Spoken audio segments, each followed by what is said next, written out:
Hello, people. Welcome to Main Event Boxing Talk, episode number 6. I've got my co-host with me here, Tom. How are you, Tom? I'm doing fine, Nathan. I hope you are too. I'm happy to be here on another podcast. Thank you, my friend. Spencer should be back with us next week.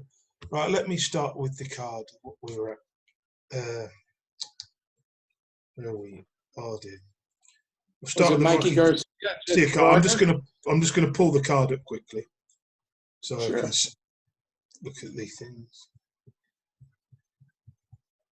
Garcia. And Vargas, Khalid Yafa and Roman Gonzalez, Martinez versus Harris, Parker versus Winters. So we'll start. I think I'm just getting the event up now. So we'll start with the Joseph Parker fight. What was this rubbish? Well, it was a fight, you know. What are you going to do? I mean, he needed to fight. I mean, he hasn't fought in a while. It was a good performance. He got clocked a couple of times. Yeah. The guy is a 39-year-old cruiserweight who mainly campaigns at cruiserweight. You know, if he's causing those sort of problems, and I still think Parker's a top 10 fighter. You know, just inside the top 10. I think so too. I think Parker needs to stay active so he stays in the mix. So he's only 28 now, Parker. Yeah, I mean, he's young. He's getting better. I just think, obviously, he was in a position where he had the chance to fight for a vacant world title 4 years ago. You know, it was just he had to take that shot. That's right. That's right. And he would have done better against AJ had they let him fight inside. They kept the ref. Oh yeah, he would have done. I think the thing with Parker, because since he's been with Matchroom, that was his second fight. He's got one last fight with them. I just think and feel that, you know, his next fight needs to be a bigger fight, you know, like a Derek Chisora again, or someone like that. Someone inside the top 10, or did a rematch with Whyte. I think with the right training and stuff, I think he could beat Whyte in the rematch. That's possible. We'll know more about this next match coming up with Povetkin. But anyway, staying on Parker, I always liked Parker. He's good on the inside. He punches short and hard. Sometimes he gets caught by right hands if he's just hanging in the pocket too long, you know, or he's on the ropes too long, and he left himself open. And Winters clapped him a couple of times. But Parker can take a punch. Yeah, he's got a good chin. Yeah, very good chin. And he's got good speed. I think people are sleeping on him a little bit just because he's lost to, I mean, forget, he lost to an elite fighter, AJ, lost to a fighter who's just below elite level, Dillian Whyte, you know. So those losses, when you in hindsight, they're not that bad, are they, if you look at what Whyte and AJ have done? Exactly, and he never got knocked out by those guys. You know, he was hanging in there. So he has potential to stay, you know, a viable contender if he just keeps fighting and staying in the mix. With him, I feel he did things in the wrong order. It's like he became champion too quickly before he was ready for it. That was part of the problem. Well, it has to do a lot with matchmaking, right? And so basically, they you know, he was speeded to the title 3 years before he was even ready to be champion. The same thing as AJ, you know. I guess, but if you've got a chance to fight for one title, you've got to take it, haven't you? You can't, you know, turn it down. That's right. And it was big money, and it was a chance to, you know, unify the belts. But but he doesn't need to fight again with the money he made from, I think he made $3 million off the $2 million off the Dillian Whyte fight and $7 million off the Joshua fight. So he doesn't need the money at all. You know, he's a rich man. Well, yes and no. You know, when you get $7 million, you don't collect $7 million. That doesn't go $7 million. No, but he would have about $8 million in the bank, you know, with endorsements and things in New Zealand. I mean, really, he's got a good fan base in England, you know, with his last two fights. So I always watch all his fights. You know, I always have done. I watch his fights because I think he's good. It was a close fight with him and Ruiz, too. But he is becoming the forgotten man of the division, as it stands, you know. You know, if they can avoid him, they're going to avoid him because he's dangerous. But people, the way that people are talking about since his 2 losses, they're talking about him as if he means nothing. He's still very dangerous, you know, and people mustn't forget that he beat Ruiz, you know. Yeah, no, absolutely, and he would have done much better with AJ if they didn't break him up, and it was a close fight with Whyte. We'll see where he goes anyway. We'll move on to our next fight, which is Julio Cesar Martinez beats Jay Harris on a unanimous decision. I'm surprised Jay Harris got to the final bell, to be honest. He did well to even survive that. Yeah, got knocked down a few times. He took a beating. I had watched Martinez before, and he switches from orthodox to southpaw, and he has power. You could see the difference in class as soon as the bell rang. Mm-hmm. A huge golfing class. But he should have got him out of there, really, shouldn't he, that Jay Harris? I mean, he's a European level fighter. He's not a world level fighter. Well, he put up an excellent fight, and he stayed into the very end. I don't know how he did it, but he was also scoring. It wasn't like he wasn't scoring. No. He just didn't have as much power as Martinez. That's all. I think he can push on. He could win a world title, you know, in the right sort of circumstances. But again, at this sort of weight, there's not, you know, it's easier to get top shots at these lower weights. You know what's interesting here is that look, Martinez is now 16-1 and Harris is 17-1, right? These are beginners as pros. These guys are beginning. Now, what about, you know, guys that are, you know, like Bernard Hopkins had losses. Sugar Ray Robinson had losses. It doesn't mean anything. I mean, it's just the level of opposition he fought before he fought Martinez wasn't great. Yes, that's true. However, these guys are young. You know, by the time they get up to maybe 30 fights, who knows if one of them will still be champion or if the other one will win a championship. We don't know. But what's favoring it's favoring Martinez in terms of a longevity of career because of his style, that I can see. But Jay put up a good fight and he landed. It's just that he was outgunned. Those body shots hurt him. Okay, let's move on to our next fight. Let me just look it up. The next fight is Khalid Jafai against Roman Gonzalez. Roman Gonzalez stops him in round 9. This was a fantastic performance by Gonzalez. Yes, and if you remember, we were discussing back in January which Roman Gonzalez was going to show up. And I still think he looks small for this weight division. Khalid looked a lot bigger, you know, with his muscularity and his frame. But Gonzalez, what bothers me about Gonzalez is he stays in there with these bigger guys and he gets hit. So when he fought Surin Visai was a much stronger puncher. But in this fight, he took out Khalid with, you know, working the body really well, and his combinations were beautiful. So I don't know. I don't know what he's going to do against the other guys at this point. I just think he's small at this weight. What do you think? I think, he's very small at the weight. You know, he's gone down a weight to even take this fight, hasn't he? You know. Well, no. Always the most he fought at was super flyweight. He was the flyweight champion before that, and I think before. Yeah. See, because when he came up to super flyweight, Quadras, he won a decision against him, but a lot of people thought he lost that decision, including me. Then the first fight with Surin Visai, I thought he won, but the second fight he got clocked really bad. I have to be honest, I don't think Khalid Jafai ever really fought anyone when he won that title. You know, he was never a world-class fighter, you know, at the top world-class fighter, you know.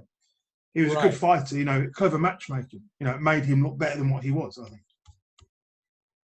But someone who is a world-class fighter who's bigger may give him problems. Surin Visai may want to come after him again. If I was Gonzalez, I wouldn't go after him again. No, because he would lose. You know. Yeah. His style. Well, Surin Visai has been out of the ring for a while, and he's fighting another Thai boxer soon.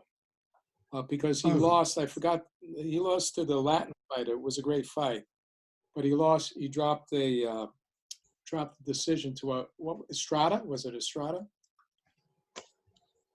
Yeah, I it believe could have been it was, Estrada. Yeah. So the point is, if he's fighting someone who's, of a better pedigree than Khalid, he might have trouble. And he cuts easy now too.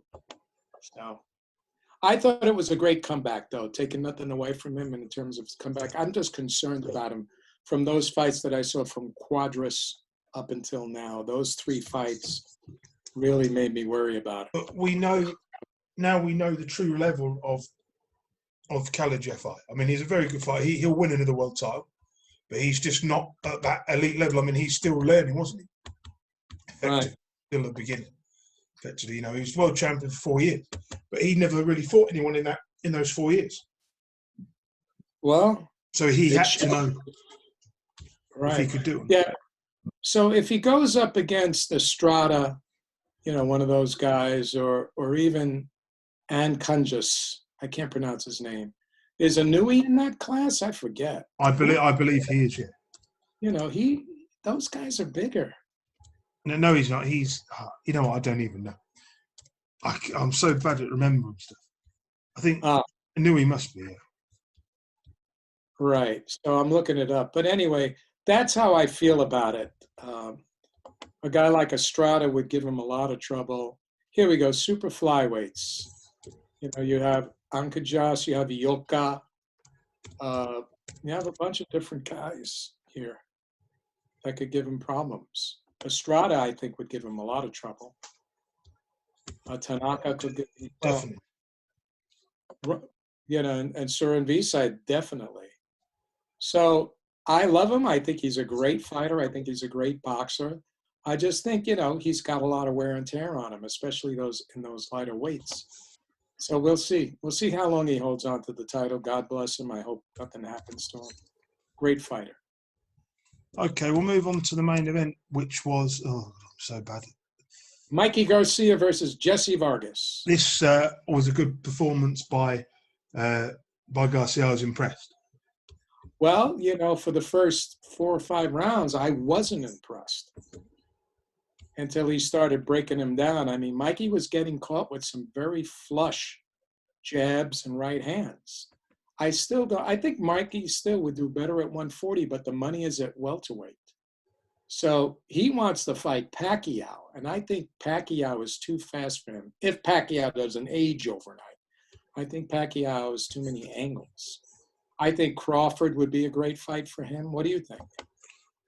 Yeah, be a very tough fight for him, though. But I think his real level is somewhere between Sean Porter and, just below those guys. Obviously, he's a world-class fighter, but he's not at the elite level in this division yet. Yeah, he's a great boxer. He has sound fundamentals, but he's in a class of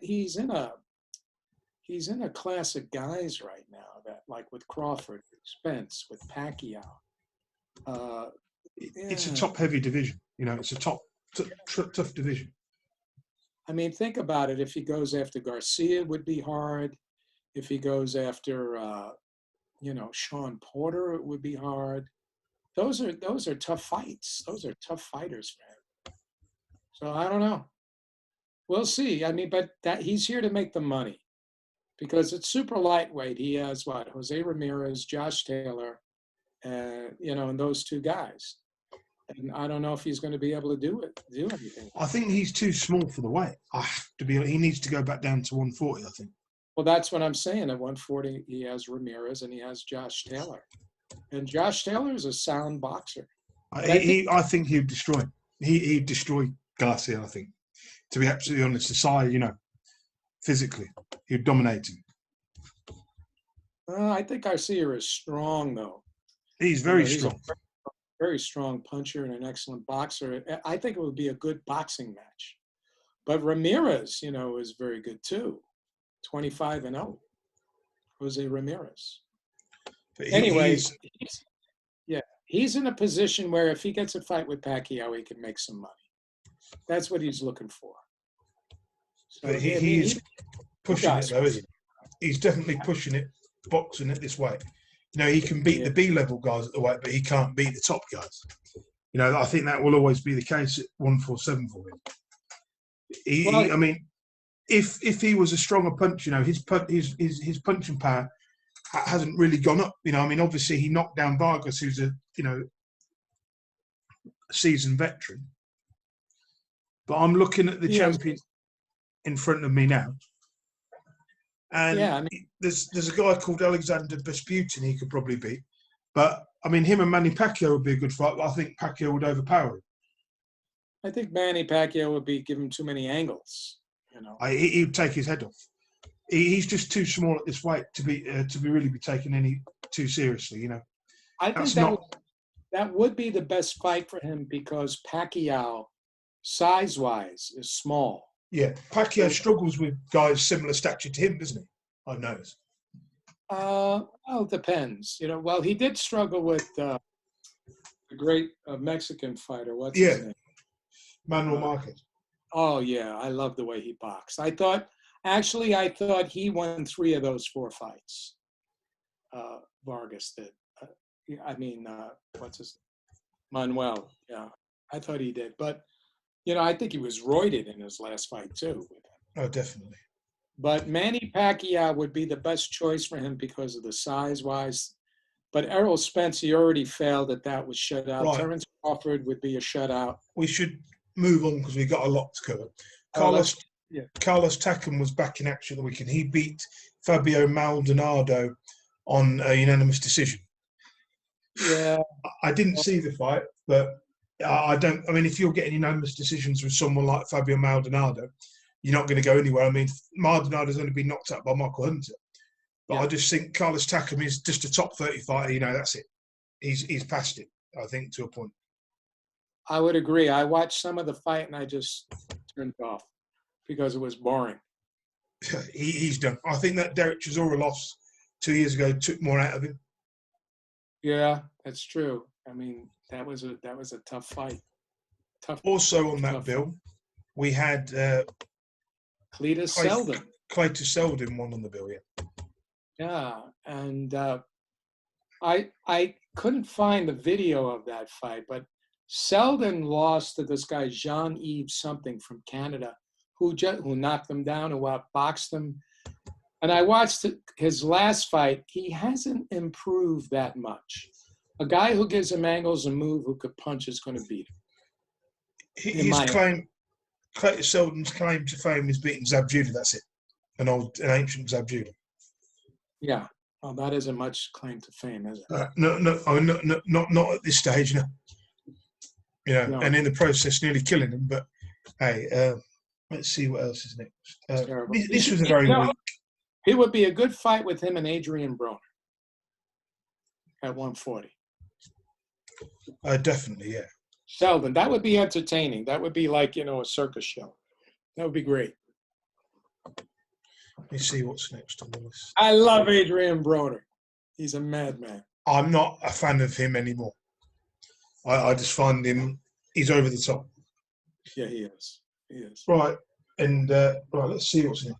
It's been confirmed that on the 20th of June that Anthony Joshua will be fighting Kubra Pulev with the IBF mandatory. That's at Tottenham Hotspur Football Stadium. This is not what we want to see, but obviously it's a mandatory. And I'm not surprised AJ's going down this route because obviously I think AJ's now going down the Klitschko route, just defend the belts and that's it. Yeah, I don't fault Klitschko for that because he fought everybody he could fight. No. But there was nobody in that era to fight of any. Exactly. No, there were no great heavyweights at that time. I mean, if you've got a banker like Calvin Brock, I mean, that says it all. Calvin Brock. Mm-hmm. Well, Pulev is another big guy, strong guy, packs a powerful punch. He just doesn't have the same amount of boxing skill that AJ has, but there's always the danger with AJ. If he gets clocked, he's going to go down. The problem with the old Pulev would have a real chance. The old Pulev would have had more of a chance, but he's aged 5 years in. Let me just look at his resume in the last, 6 years since he lost to Klitschko. Right. His biggest fights in that era were against Samuel Peter and Derek Chisora. Derek Chisora and Huey Fury is his biggest wins in the last 6 years. Right. And then So I'm looking at it too. Samuel Peter, Yugi Kevin Fury. Johnson. I mean, Huey Fury is a decent fighter. So was Chidora, but George Arias, Huey Fury, I mean, Bogdadini, Rydell Booker. In his last fight, he looked dreadful against Rydell Booker. Did you see it? I think I did, but he won. He wanted the unanimous decision. But he looked slow and clumsy. I mean, Rydell Booker is he's a decent enough opponent, but he's not great, Well, Rydell Booker had a pretty good resume. Until he went to prison. I mean, he that's not his fault. But obviously, he's locked away for 10 years, so that stagnated his career for like 12 years. But yeah, in his day, he was fairly decent, he was. I mean, he only lost to James Toney by a decision, and then lost a decision to Jermaine Franklin. But he blew up to heavyweight. He was what, light heavyweight? I believe so. Yeah. Oh no, when he fought Toney, it was the American heavy title, vacant. But the problem is, I mean, Jermaine Franklin is terrible. I don't rate him at all. He's nothing special. And this is the sort of guy Pulev should be knocking out, or at least putting on the show. He looked like he was just going through the motions of the fight. He was hitting, but whenever Booker did have success, he got hit in the body shot. He did seem to struggle with it a bit, Well, AJ has to fight somebody to keep his belts so that he could fight Fury, pending that Fury, handles keeps Wilder. The belt and doesn't lose. Yeah, that he doesn't lose to Wilder, that he stays in shape, that he doesn't let it go to his head. It's not a terrible fight. I mean, it's acceptable for a mandatory, Yeah, definitely. I mean, the thing with Pulev is he's very similar in style. Everything comes off the jab. And obviously, if he hits Joshua with one of those jabs, he's got the power to knock him out. But at the same time, he's too slow for Joshua now, I believe. I think he's too slow. And Joshua will just, depends what Joshua will see. Will we see a Joshua that, will we see the Joshua that gets aggressive, or will we see the Joshua that turned up for the Ruiz fight? It is a big one. I agree. So, there's the if thing here. Now, if AJ's smart, he'll just box him and stay away. I think he learned something from fighting Ruiz. He used boxing skull. I think this fight could go the full 12 rounds. I think Joshua might just want the rounds, Well, I think if he could stop him, he'll stop him, He doesn't want to. But what I'm saying is he doesn't need to come out and try and knock him out, straight away. Like he used to, he needs to box him for 4 or 5 rounds, then slowly break him down. But if he has the chance to end it early, end it early.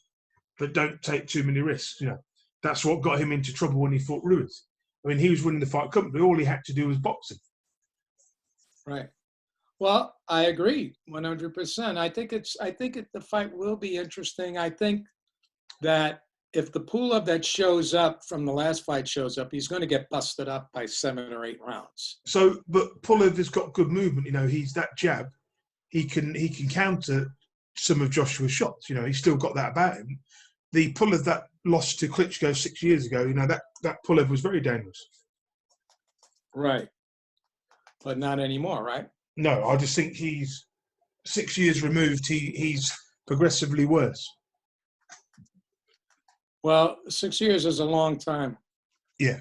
But that's why he's been fighting such weak opposition between those 2 fights with Fury and Chisora, to maintain his ranking and to make him look better than what he is. Well, I think this is it is what it is. You got to fight the fight. You got to hold on to your belts. You got to wait for Fury to get through Wilder for that clause, hoping nobody gets injured in the meantime. But if this fight had happened 3 years ago when AJ's first defence, I would have said it's really acceptable. But then obviously he walked away because he got injured, didn't he, Pulev, in the original fight? So I'm just thinking this fight is like 2 years too late, in my opinion. Well, let's see which Pulev shows up. I mean, he's motivated. I mean, if you're going in to win the heavyweight title of the world, there's millions of dollars on the line. But he stepped stepped up once before, and he, when it comes to it, he hasn't got it. I don't think, he was hoping that Joshua. I mean, in the negotiations, the way they were talking, they wanted to go to purse bids. So what they were hoping that Joshua would vacate the belt, and then he would be fighting someone lower in the top 15. That's what they wanted. That's what it didn't work out. So I mean, Pulev, I think he would rather fight for a vacant title than fight Joshua. That's what I think. And then have a big money fight. Big money unification fight against someone like. Yeah, that makes sense. I agree with you. And I think that the fight will be more interesting than, some of the stuff we've seen lately. Oh, Jesus, yeah. Right. Let's move on. In other news, Dillian Whyte will be defending his WBC interim title against Alexander Povetkin on the Saturday, the 2nd of May. This is I like this fight. Me too. I'd like it too. It's interesting. Povetkin is a pushover. It's going to be very, very close. Yeah, well, he's had some stamina issues recently, Povetkin, and so is Whyte, right? It didn't look so good in his last fight. That guy was pressing him really hard. But I think the better boxer actually in this one is Povetkin.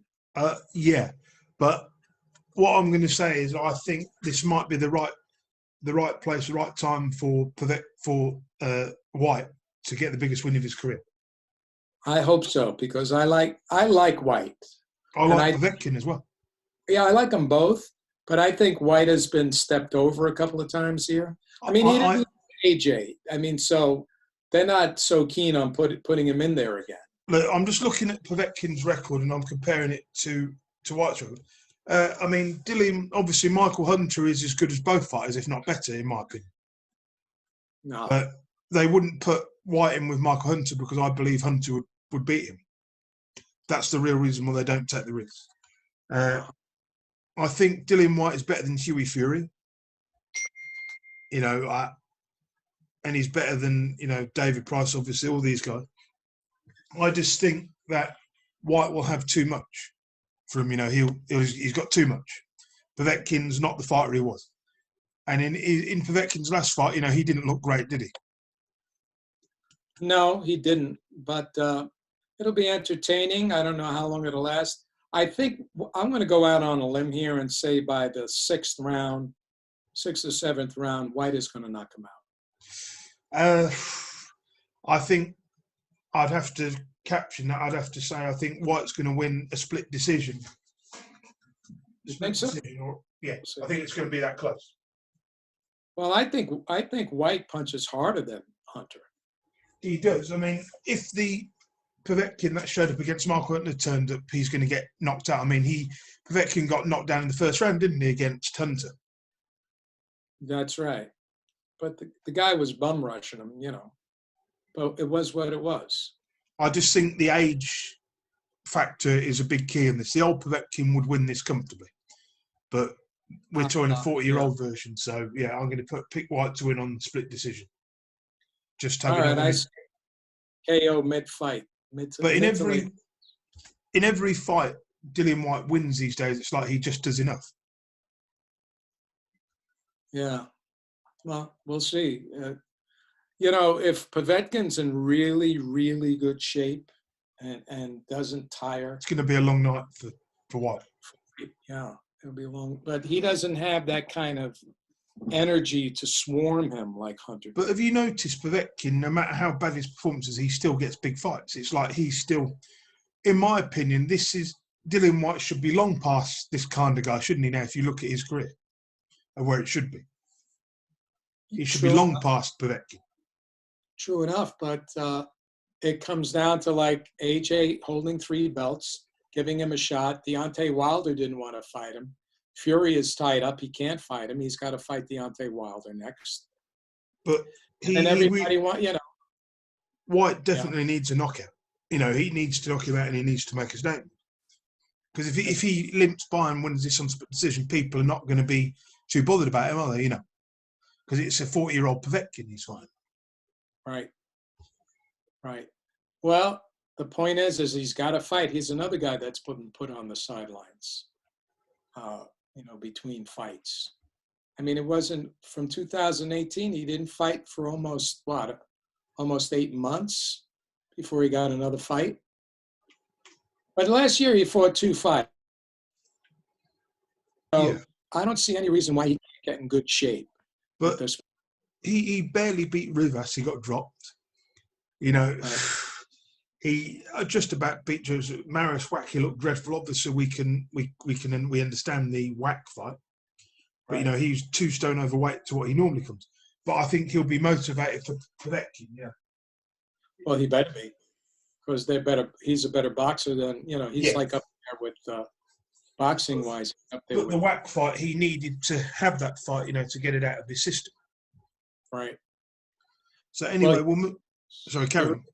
No, I'm just saying that's where we stand. You got a split decision. I think he'll take him out in the mid. But I'm just looking at his record. Oscar Rivas gets dropped and wins. Marius Whack just about wins. Joseph Parker, he drops Joseph Parker, gets dropped, comes back. He's had a fantastic run. And the matchmaking he's had has been, brilliant. Malcolm Tan, Robert Hellenius, Lucas Brown, Joseph Parker. And he's beaten all these guys after they've suffered big losses. Well, like that's Lucas Brown and Parker. not his fault. He fights who they put in front of him. But it's like he seems to fight Joshua's leftovers. That's what it looks like to me, Well, I think he's trying to stay up on the top there so he could get another match and make some money. But for me, if you're fighting Povetkin, if you've got a title shot coming, I mean, obviously they could make, what's his name? I think Tyson Fury will end up the franchise champion anyway, the way they're going. Uh-huh. And then this could be upgraded to a full world title, which would be, right. Make it better. I think they're going to keep the franchise championship because it covers Canelo really well. And I think they'll do it with Tyson Fury as well. Sure, if they want to make money, they will. It's a smart move. And then give Dillian Whyte the belt. Then whoever wins out Povetkin and Whyte could then fight Joshua for the unofficial undisputed championship. Well, are you assuming that Joshua's going to beat Fury? No, I just have a funny feeling that Fury will end up the franchise champion, and the winner of Povetkin Whyte will end up the full WBC champion. And that way it can set up the winner in a unofficial unification. Right. Oh, all of this politics makes my head spin. Well, I only just about understand it, myself. I don't like talking about it, but, we have to.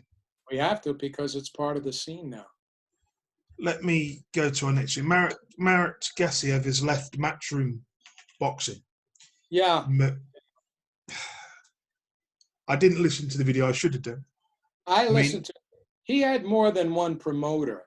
The problem is Matchroom wasn't getting him the bouts that he wanted to get. I mean, he's a heavyweight. He's only lost once. And he felt that he wasn't getting, they didn't match him for a year. So what's the point? The problem is he was moving up from cruiserweight to heavyweight. And, it's not like he's a super big name, is it? No, not being in Russia out there. He's got to beat somebody. But the way, Gennady Golovkin wasn't a big name, but he came here and he just kept fighting people.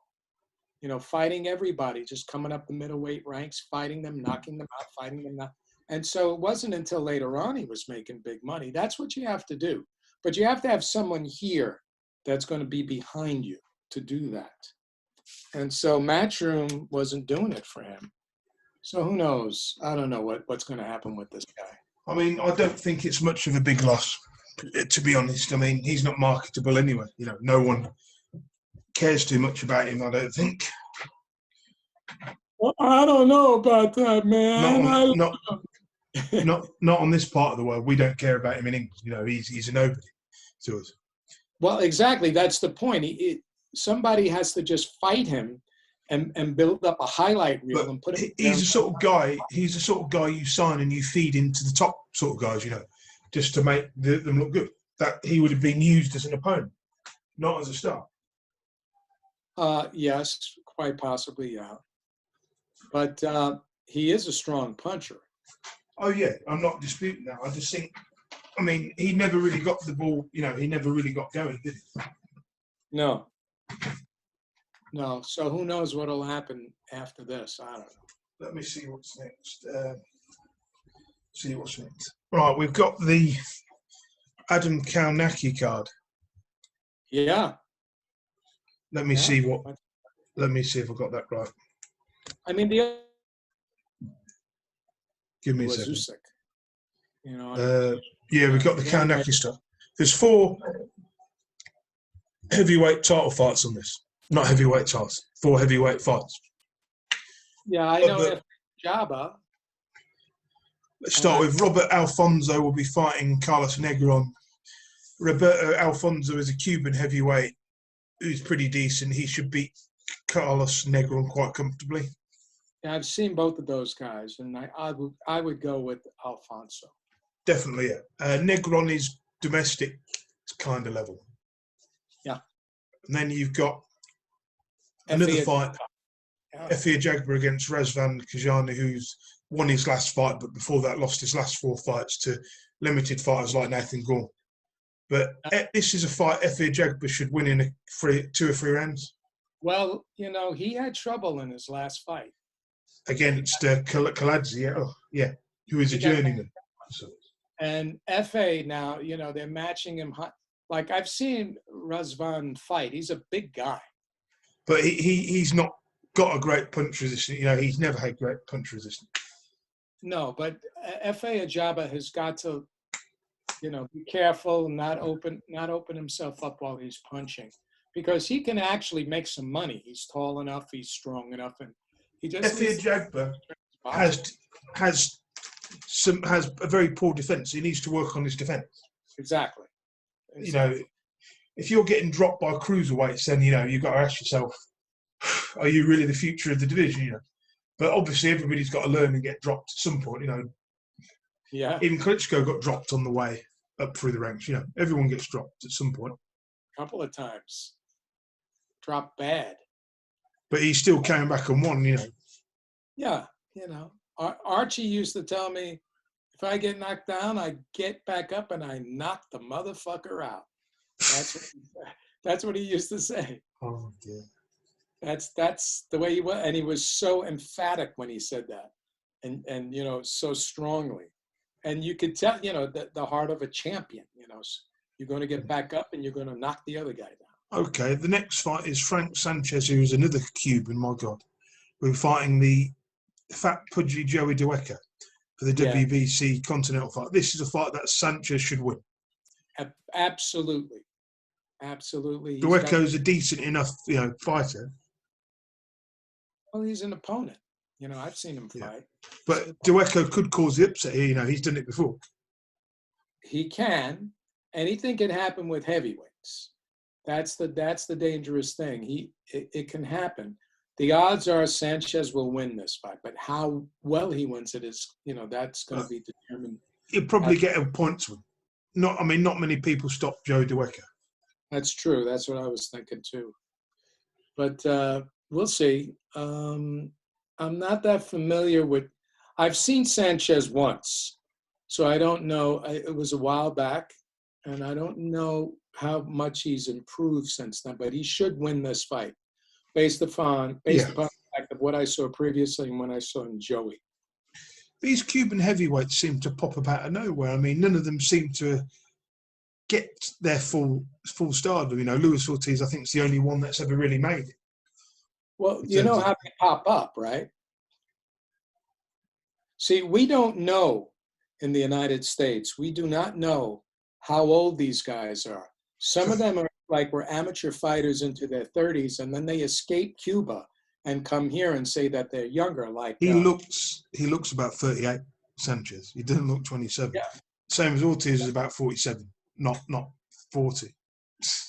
So they come here, and they make for them making like $600,000 or $400,000. That's a lot of money. Well, it is a lot of money for anyone in general, isn't it? Really, you know. Yeah. But being in Cuba, you're a wealthy man if you have that money. But once they leave Cuba, they're not allowed back in, are they? Not if they escape like that. You know, what's his name? The great lighter fighter. What's his name? Luis Ortiz. No, not that's the heavyweight. I'm talking about the other one. Gamboa. Gamboa is one, and then there's the other guy, Rigondeaux. Rigondeaux. Yeah, you know, they came over here. Rigondeaux was old when he came here. He's still old, but he wins. Great pedigrees. All those guys do from the time they're kids is they go to the gym and box and go to school. Most of them stay in Miami, don't they? Which is a Spanish-speaking territory. It's a very strong Cuban culture down there. So he can just stay there, can't he? For the rest of his life. Yeah, that's where most of them wind up. What would happen if they went back to Cuba? Would they be killed? They could be imprisoned. They could be, imprisoned for that. Fidel Castro really has a long record, him and his brother, of human rights abuses of anyone who disagreed with them. And they were the ones that controlled all the companies and the money that came into Cuba. Who was that famous Cuban heavyweight? Who is it? Teofilo Stevenson, who they were talking about if he ever fought Muhammad Ali, he would win. But he was made a god in Cuba because Felix Savon was the same as well. Felix Savon was another great. But didn't he win 4 gold medals? Teofilo Stevenson. He did, and so did Felix Savon, won 3, I believe. Yeah, so they're like celebrities in Cuba. They're the pride of Castro, and so where are they going? They were given the best housing, all the perks that to do that. Granted, Fidel Castro did give his people medical, free medical and whatnot, and free education and whatnot, but everything else, man, they were poor. I mean, they don't have a pot to piss in, these people. They're just poor. Right, we'll move on to the main event of this card, Adam Kanak against Robert Helenius. Yes. Again, I think this is an easy fight for Kaunaki. Yes. I think he blasts him out of there in 4 rounds. Yes. Helenius hasn't got a good chin. He never has. Well, he's going to get, Kaunaki is going to be on him from the belt. He's going to go in on him and just keep punching. And if Helenius can't keep him off with punching power, he's just going to get busted up like everybody else does. I'm not a big fan of Helenius. He's very slow, draconian, typical European kind of style. In his prime, he was a decent fighter. Right. But his prime is long gone. Right. And so we have the up-and-comer and the veteran, and it's supposedly on paper Kaunaki should win. And that, if he does, it puts him in keeps him in a good position. Because Charles Martin rematch for an IBF final eliminator. That would be okay. Sure. He could win a title there. He could also fight Ruiz. That would be a good fight. I think Kaunaki's good, but he's basic, isn't he? We need to be honest. He's very basic. He reminds me, he's like the second coming of Areola. Yeah. Yeah, I think Areola was a bit better boxer, had a better pedigree, an amateur pedigree. But Kaunaki, he just goes all out, and if he goes up against a really slick sharpshooter, he's going to get hurt. Somebody will hurt him. So we'll see what happens. Doesn't he train with what's his name?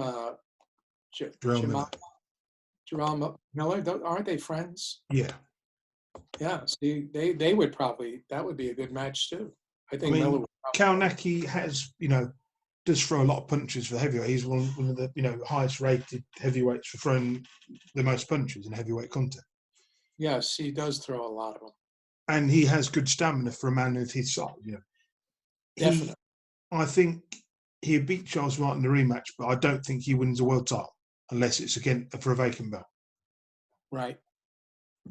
I agree. I agree. So I think he's going to win, and I think we'll see him in some interesting matchups after this, because he's knocking on the door. Yeah, he's not far off. He's 1 or 2 fights away from the title shot.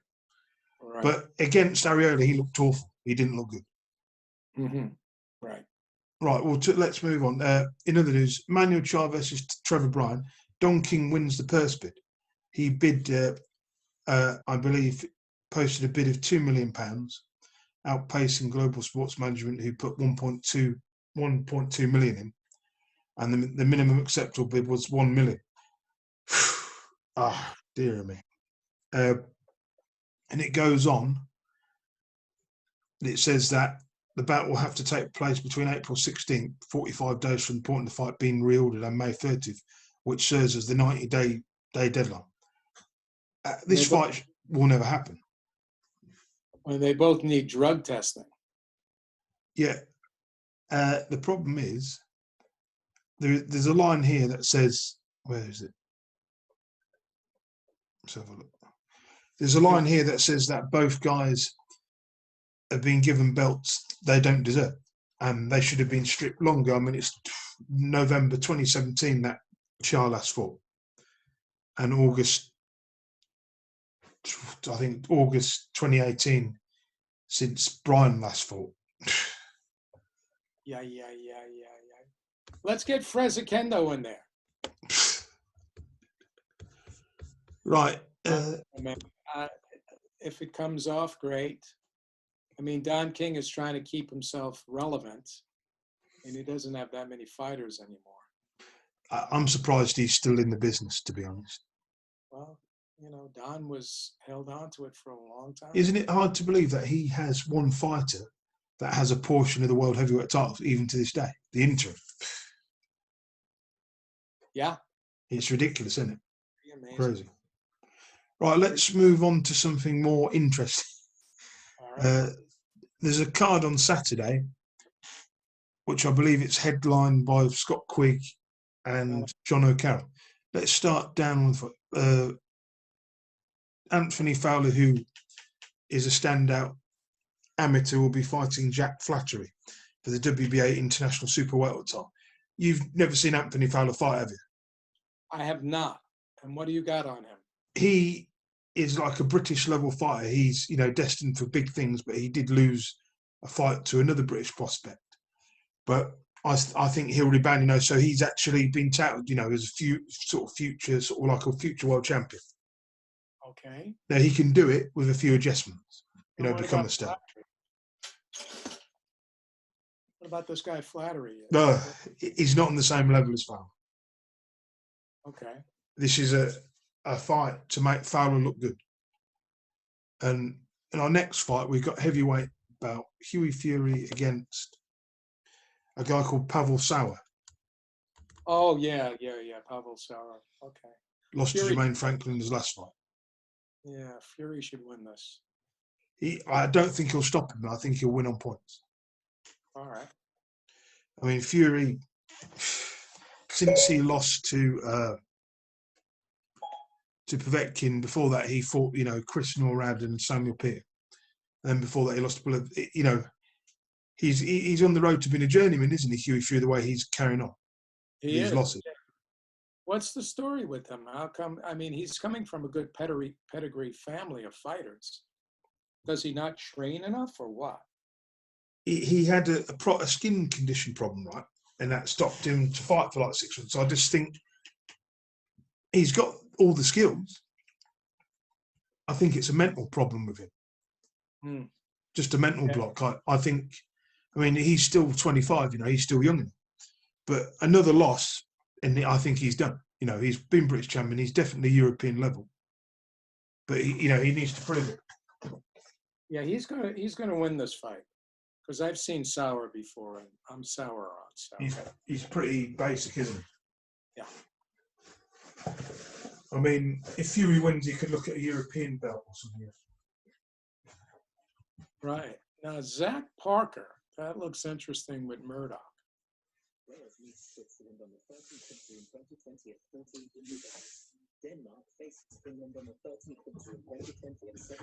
What are you listening to? No, it's all right. It's the stupid Siri. Okay. Right. So for me, this is an easy fight for Fury. So we'll move on to our next fight. Zach Parker versus Rowan Murdoch. Yeah, I know who Zach Parker is. I don't know who Rohan Murdoch is. Let me look at his record. Oh, he's an Australian, and no, he hasn't fought anyone. Zach Parker is a British prospect who, is pretty good.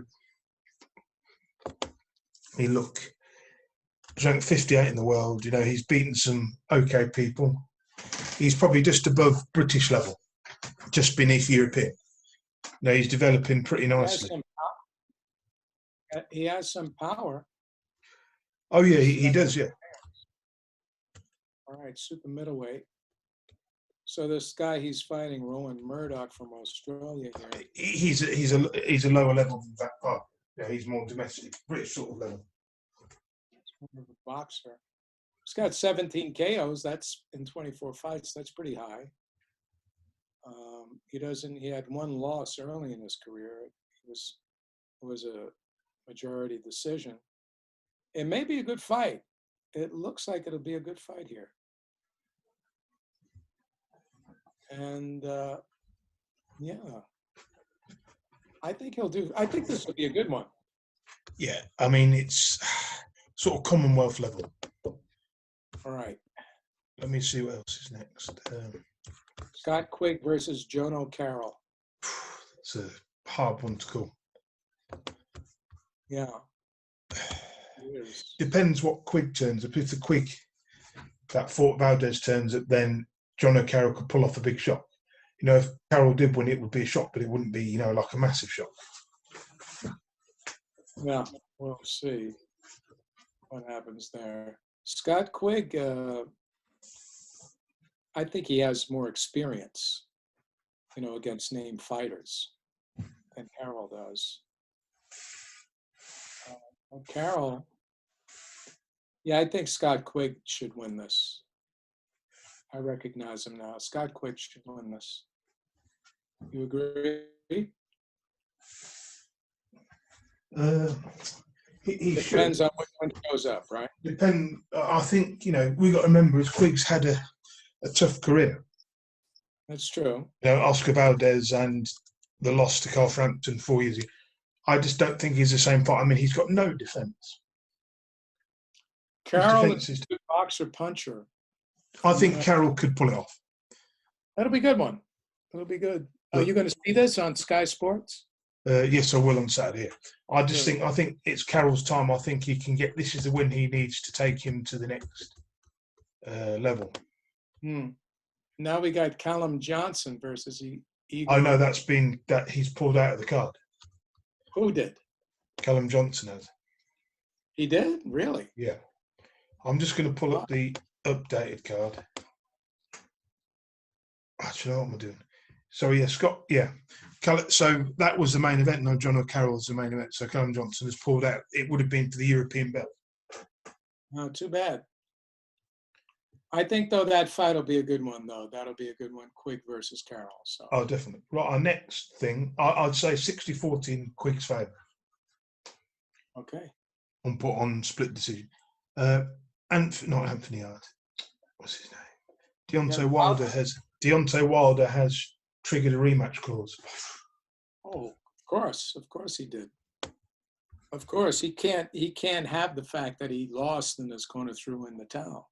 It's hard to accept when you build your ego up that high, the way he did, that you lose. But he has to, or else he's not going to get better. He's got to do something different. Because Fury had his number, big time. I just think he should forget it, move on, take 6 months off, train, take 6 months off, come back, have a couple of easy fights, and then build himself up again. I don't see what he gains from getting a second loss. It's bad management. I know it's a lot of money, but it's bad management. And you hear Floyd is talking about he wants to train him. That's a joke. I don't think that'll make any difference. I don't think Wilder listens to anyone. He does whatever he wants, He's got through so many fights on that right hand, and it's a dangerous right hand. It really is. But I think Fury has his number now, and Fury knows exactly what to do with him. So that is the problem, yeah. Yeah, and all those excuses are not going to help him. He's got to face reality of why he lost. You know, he lost because Fury. A lot of people didn't believe it when I said Fury was hurting him in the first fight. I saw him getting hurt. Oh yeah, he did especially in like the mid round and then the final round. He looked hurt. You know, Yeah. That's when it clicked with Fury that he knew how to beat him.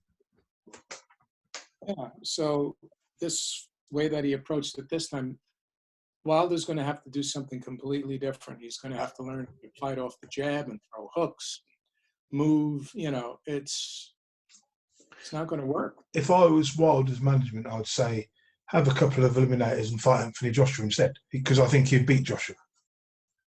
Right. And then he could have a rematch with Fury when he's got all the belts. Yeah, yeah. Well, wasn't it Joshua who avoided the matches, or was it Fury? I mean, was it AJ? I don't remember. I think it was Wilder just didn't like the price or something. So I think it was Wilder who ducked. Well, yeah, they didn't offer him enough money or something. Yeah, I mean, it's just silly, isn't it? In other news, Anthony Yarde will be fighting Lyndon Arthur. I've watched both guys. I think Yarde is stronger.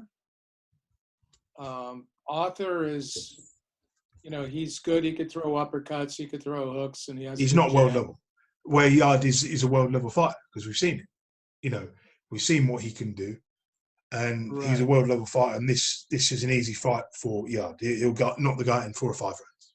I think they're bringing Arthur up to this fight too soon, judging by, how Yarde fights now. Yarde, I think, is more powerful.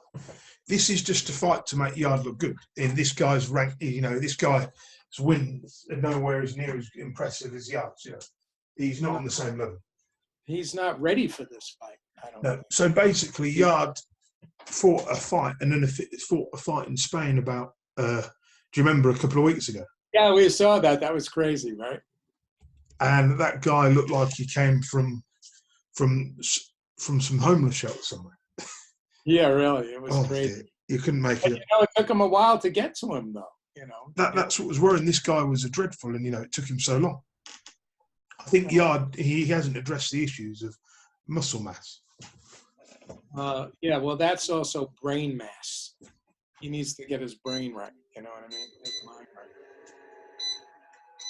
I don't think he's ready for another title shot, though. No, he's dangerous. But he's still ranked 4th in the WBO rankings because his fight, the WBO state, before you can have an eliminator, you need to have a winning record. So the WBO state, you can fight anybody you want who's like very low, just to get ranked. So you can't fight for a WBO world title or sort of title unless you've got a win. Right. I know that sounds ridiculous. Yeah, well, the WBA does some ridiculous things, don't they? I can understand why they do it, but I just think it's pointless, having to go to Spain, him to go to Spain and fight that. Waste of space. That was like a clubhouse fight. It's embarrassing. But now Yarde is back to his old tricks. He's having easy fights, and this is an easy fight. He'll get a rank. I've got a funny feeling somewhere down the line, because that WBO belt is vacant, right? I've got a funny feeling that he will become a world champion through the back door. Yarde, Yeah, that can happen with a guy like him. The same thing happened to Nathan Cleverly. To who? Nathan Cleverly, Oh, Cleverly, yeah. Got given the belt because Jürgen Bremer was on a charge.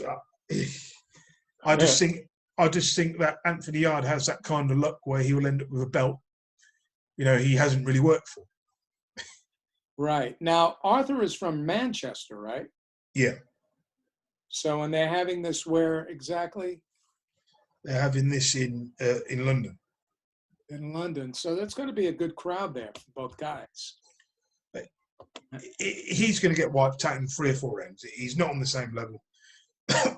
It's just a hodgepodge. Right. Right. In other news, Ajit Kabayal will be fighting Marius Whyte. He's a former European champion. This is for the WBA Continental Heavyweight title. Ajit Kabayal is somewhere between Dillian Whyte and Derek Chisora sort of level. He's already beaten Chisora. So I think Ajit Kabayal is a very underrated heavyweight who could cause a few shocks in this division. He's a good boxer, but he's not very. I watched Chisora. No, he's not. He's not very aggressive. He's an intelligent boxer. He uses his brains when he fights. Yeah. So, but he fights at a certain pace. Now, if he gets a guy that fights at a faster pace, who's an excellent boxer and can punch, he's going to give him a really hard time. I don't think Wack's going to give him too much trouble. I think he will stop Whyte later on. I think that Ajit Kabayal has similar ability to Dillian Whyte, personally. Okay. He's not that far off that level. He's just below that sort of level. I don't think he carries as much power as Whyte, though. No, but the thing is, nobody's really seen the best of him. No, I think he's better than advertised. I've always felt that with Ajit Kabayal. Okay, well, Marius Walsh, is a big guy, right? He's very tall. He's like 6'7.5". Yeah, but don't let his last performance deceive you, because that wasn't a shape Dillian Whyte. If Dillian Whyte was in shape, he would have stopped it. No, Whack he's just a human punching bag. And I think Kabayal will just run around him for 12 rounds, That's what I'm talking about. That's what I'm seeing in this, the way that Ajit fights. With Marius Whack, you might as well just get a punch bag, turn him into a punch bag, leave him in the ring to just get punched in the face. Because he walks into people. Have you noticed that? Whack, he'll walk into punches. Yes, he does. He does. And he looks so clumsy when he's doing it. He's this big lump that walks around saying, "Please hit me." So it's ridiculous. Yes, it is. It is. You can imagine Marius Whack being one of those figures, those things, punch bags you punch, where he stands there with his gawping expression when he gets hit. Sounds like a video game. It does, Whack's face, but his face doesn't move. He has no emotions. Yeah. Big guy, though. Almost 6'8". So, yeah. Punching up will pose a little bit of problem for him. But he's too slow. I mean, obviously. It'll go to a decision, I think. Right, Ajit Kabayal's last couple of wins, since he beat Derek Chisora, he beat one for the vacant. No. He won the European belt 3 years ago against somebody who I don't know. Then he beat Chisora for his first defense. Then he beat a European level. Then he beat Andrei Rudenko in his last fight. And he had Rudenko down twice in the fight. Rudenko is Rudenko's never been stopped. He's got a good chin. Uh-huh. Well, okay. Maybe we haven't seen the best of him yet. That's what you're saying, right? Yeah. Pretty much, yeah. See what happens, yeah. And then let's go to Whack's record and see who he... It's all over the place. I looked at it earlier. Yeah, he lost to Jarrell Miller 2.5 years ago. Arthur Spilka, Martin Bacoli stopped him last year, and then he had 2 low-key wins against 2 guys from Georgia. Then he lost to Dillian Whyte, and now he's having another fight. He's only getting this fight based off how good he looked against Dillian Whyte. All right. Yeah, he's had, and Klitschko. He had a decision against Vladimir years ago, back in 2012. Right, in our next bit of news, Regis Progress will be fighting Maurice Hooker.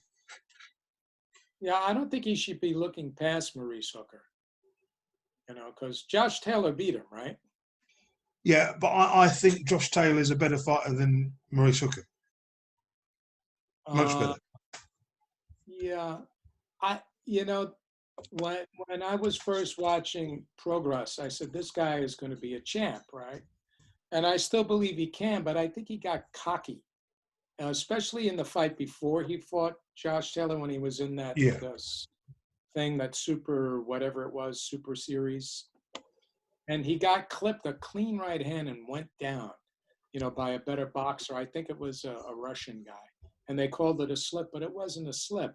But I could see he really has to tighten up his defense and also his boxing. Yeah. This fight is at welterweight. So for me, I think Rogers, even though Hooker's the bigger guy, I've never really rated Maurice Hooker very highly. I have to be honest. I've never thought that much of it. No, he hasn't got a good chin. I think Progress will win comfortably. You think he'll knock him out? I just think Maurice Hooker, there's a different. I think if you're looking at Progress as a fight, he has a better skill set than Maurice Hooker. Yeah, he does. I'd have to agree with that. I just think I've always looked at Maurice Hooker as a man who was fortunate to win a world title. Yeah. Yeah, that's probably a little bit disrespectful, but well, it is what it is. I think it'll be a good fight, though. I don't think it's something that's going to be dismissive. I think Progress has more power. I think in the beginning Hooker will be boxing him, but eventually Progress will catch up to him and start banging him in the body and up to the head. This whole card looks interesting. So you got Luke Campbell fighting Javier Fortuna for the vacant WBC lightweight title, which for me is a great fight. I'm going to pick Campbell to win that. I can't see the card for some reason. I see the link. No, because I've got it up on the computer and you can't see it. It's different. Ah, okay. So I think this is Luke Campbell's third attempt at a world title, and this will be his final attempt. Wow. If he doesn't win it now, then he never will. And this is a perfect opportunity for him, you know. Well, good for him. He's a gutsy guy. He needs this. I mean, he's good. He's got the quality. You know, he's a world-class fighter. We saw it in his last fight. All right, let me see if Luke Campbell won a fight before. No, he's going straight from a loss into this. Next on the list is Silius Brackus will be fighting Jessica McCaskill and defending all her belts. And this should be a simple one for Brackus. Right. Should be. Who's been champion forever. And then Filip Hrgović is on the card fighting nobody so far. I've been impressed with Hrgovic's, you know, as a fighter. Yes, I have as well. But I think he's one of these guys they're going to have to build up slowly. He hasn't got a massive fan base. No, you mean Hrgović. Hrgović, yeah. Well, his name is there. You know, people recognize the name. He just needs to keep it. That's the thing. See, these guys, you know, when I remember back, they were on TV like every 6 weeks, every 4 weeks, fighting somebody. Yeah. And that's the thing, you know. The problem with the heavyweight division, it's such a crowded division. You know, I mean, it's like I haven't seen a division this crowded in 10 years. Yeah, it's pretty packed, isn't it? I mean, from 1 to 15, you can name probably 9 or 10 good heavyweights off the roll of your tongue. You know, it really is that close. And the division is wide open, as proven with Tyson Fury and John and Andy Ruiz. Well, you got to hand it to the Klitschko brothers. They kept everybody. They were just taking care of the division between the two of them. Not to be disrespectful to them, they were cleaning up a simple and easy division. There wasn't time. I mean, you had people like Chris Bird as champion. I mean, come on. The guy was a light heavyweight. Lamont Brewster. No disrespect to these guys, but they weren't the level of the guys today, you know. Well, Lamont Brewster, though, was a very good fighter. He was. But he had that eye injury that finished. I mean, the win he got over Klitschko was impressive. But, you know. He went after him. But then the thing is, Klitschko was still champion while he retired and was losing to Robert Helenic. I mean, that's a difference. So Lamont Brewster defended the title 4 times, you know. Right. He had wins over faded people like Golosov, you know, but he was never going to be a long-term champion. That's true. Yeah, that was a good division at that time. And Chris Bird, I mean, he won the title off an ancient Holyfield for a vacant belt, and he also defended the belt 5 times in 4 years. That's pretty bad, isn't it? It is pretty bad. I mean, he got a draw with Jamil McCline, you know, got a draw with Andrew Golota. But, beat for Fraser a Quenda. guy his size, you got to hand it to him. Oh, yeah, it was impressive that he won a world title, But the guy that really would have shaken things up if he didn't go nuts was Ika Ibuchi Oh, yeah. in that era. And James Toney, if he'd not failed a drugs test, when he beat Andy Ruiz. Do you remember? Or John Ruiz? I remember that. But I mean, Ika Ibuchi, man, oh, God. and also having John Ruiz as the world champion, that was awful when you had it passed it from Valuev to him and John Ruiz. John Ruiz, when losing to Roy Jones. Oh, come on, give me a break. Roy Jones did that. That fight destroyed Roy Jones, actually. Like fighting in heavyweight, you could see the shots that he took. Oh, yeah. Fighting heavyweight. I mean, he was getting hit quite a lot in that fight. Yeah, he was. But I mean, if Ruiz was any kind of a real heavyweight champion, he would have knocked him out. Yeah, really. But Ruiz was a very weak champion, wasn't he? He was. But he hung around for a while, and some of his fights, he fought some guys that were tough and beat him.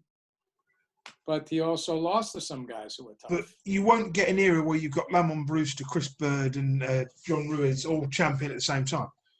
And then Oleg Maskov. You'll never see that again, I don't think. Oh, Hasim Rahman was and Oleg Maskov, Hasim Rahman, they were the 4 champions. While Klitschko was losing and Vitaly retired. Division was, and then Klitschko cleared up the division because there wasn't much to beat. All these guys like Rahman were long past his sell-by date when he was WB champion, C champion again. Right. It was anyway. Division, we had Corey Sanders who lit up Vladimir. Again, he didn't live the lifestyle. That's why he was never the champion for long. Yeah. Boy, he could punch. Oh yeah. The way he destroyed Klitschko in 2 rounds was ridiculous. We had Michael Mora coming in around that, and George Foreman too. Yeah. Same sort of thing. But again, Foreman obviously Mora had beaten Holyfield and completely different, 2 completely different eras and very different landscape.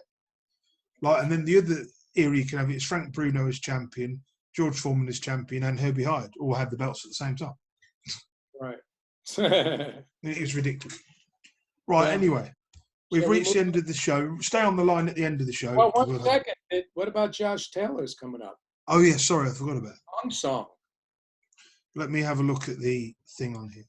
I've seen Kong Song fight. I think Josh Taylor's going to win, but Kong Song's tall and lanky, but he punches wide, and I think Taylor is going to pick him apart and take him. He's ranked very low in the rankings, and from what I can see, Joshua will make short work of him. Yeah, that's what I'm thinking too. This is just a defence for a homecoming in Scotland. Well, second man.